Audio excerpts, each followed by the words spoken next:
Right. I don't know where to start. I haven't made any videos in the past, is it a week or so? Because every day there's something different, and there's just so much to cover, and I just can't choose what to cover on my channel. There's so much insaneness going on in this country right now. It's crazy. This week alone is just blown my mind with how wrecked and damaged and destroyed this country of ours is. It really is. We are absolutely totally screwed at the minute. We've got 4.5 years of this Starmer regime left, and there's no hope in sight. I'm sorry to say it, this is what the stream is named. Saying it how it is, the blunt truth. We are screwed.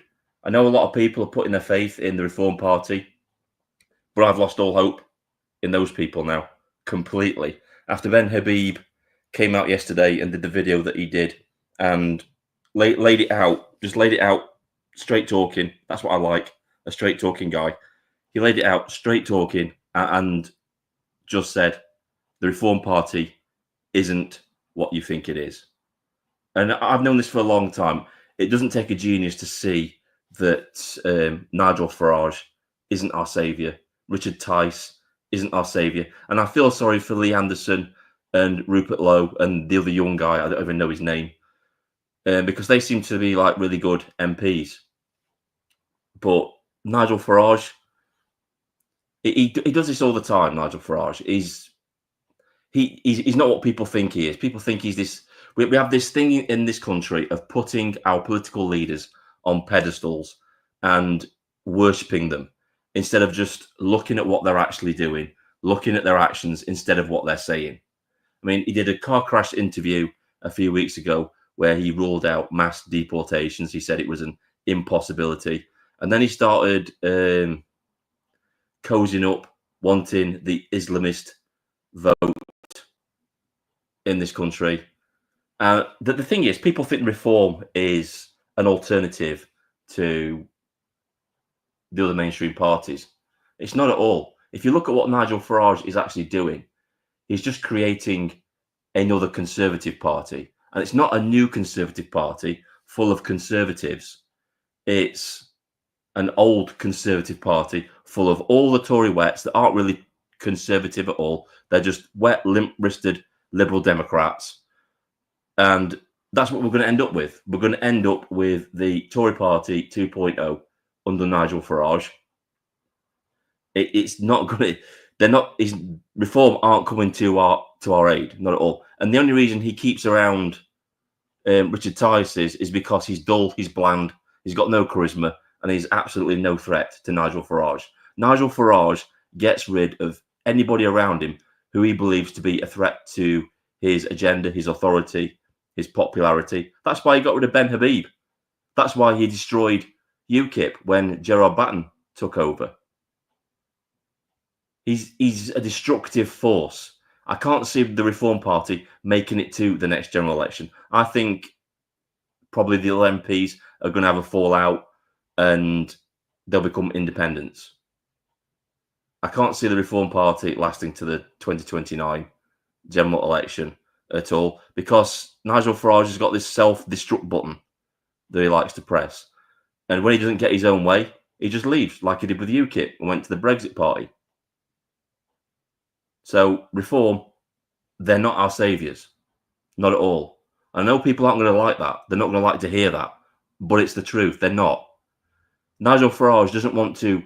Nigel Farage isn't a Donald Trump. And I heard this on Carl Benjamin saying this yesterday. And he's right. Nigel Farage isn't a Donald Trump. He's not a revolutionary. Donald Trump is a revolutionary. Donald Trump wants to go in there and tear down the system and rebuild it so it functions properly. Nigel Farage wants to be a part of the system. He wants to be accepted by the present system. And the interesting thing is that the way that he looks down on the people that went to the protest, the Tommy Robinson rally, the way that he looks down on those people is the way that the real Conservatives look down on him. And I just think it's ironic, really. Anyway, we like I was saying, this country is totally screwed. We had Keir Starmer in Parliament, just basically nodding his head like he's just low IQ. Keir Starmer is just low IQ, isn't he? He really is. He just agrees to everything. He was nodding his head when that guy got up and started talking about Islamophobia awareness month, wanting basically to criminalize criticism of Islam. And it's coming. It's coming. It's definitely coming. It'll happen. It's definitely going to happen. And when that happens, this country is screwed. We don't have free speech in this country anymore. That's been proven by the people that are in prison for tweets. When we've got paedophiles, rapists, murderers, either being given suspended sentences or being let off completely scot-free. You can do all of those things, but challenging the state, the establishment, is considered a high crime. That's what's happening in this country right now. If you criticize the system, the Starmer regime, then you will go to jail. That's basically what they're saying, isn't it? I don't know. I really don't know what to make of this country anymore. We're a laughing stock. We're below certain countries that we used to look down upon in the third world. They've got more freedom than we have right now. They call our parliament the mother of all parliaments because it was a celebrated democracy. It's not a democracy anymore. It's just a sheer pantomime. It's a pantomime of democracy. It's not real. It's all smoke and mirrors. Our country is a joke. And there are people on here within the movement that I'm going to mention it, that they've talked about this thing called the pledge. And I agree with it. I agree with the pledge. I've signed it. I signed the pledge.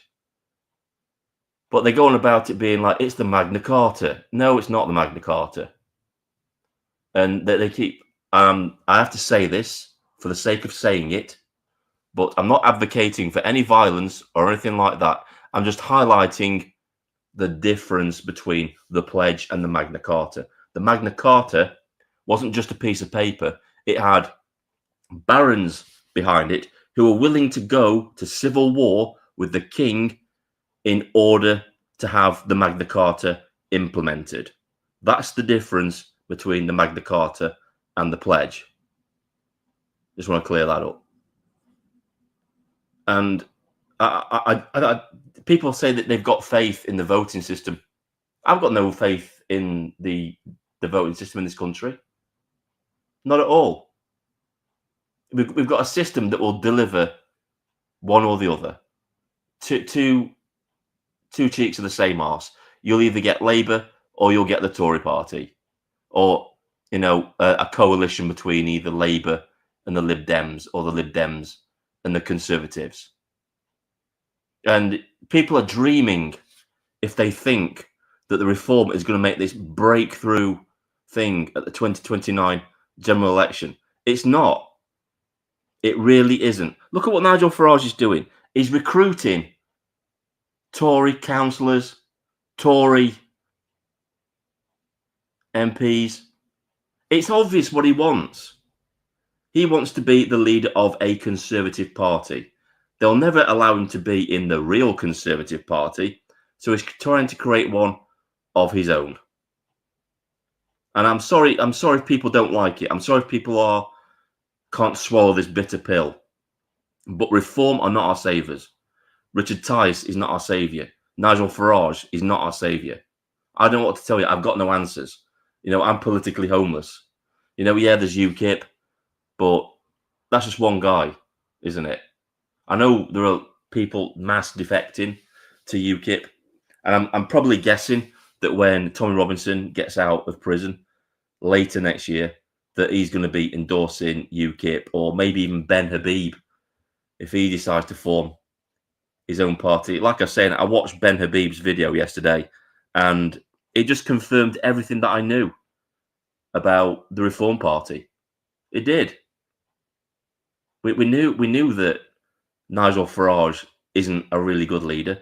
He's an egotistical political opportunist. That's all he is. And I'm sorry, I'm the one that's got to say it. I'm sorry that people aren't going to like that, but it's the truth. Anyway, that's all I've got to say on things. I think I'm done. Our country is a slow motion car crash, isn't it? At the minute, we've got people in charge who are clearly not qualified to run a country, are they? Not at all. And we are totally and utterly screwed. There's no sight of a vote of no confidence because Keir Starmer would win it. The only thing that I can think would happen is that they would get up enough courage and do a leadership challenge and remove him themselves. And then we get somebody even worse in the Prime Minister's seat and the government just collapses. That's the only way I can see out of this right now. Maybe next year at some point we'll get a snap general election because their government is just not functional anymore, or they've destroyed the country that much that they just can't go on. That's what I'm predicting for the future. Anyway, for now, this is Vindicator signing off.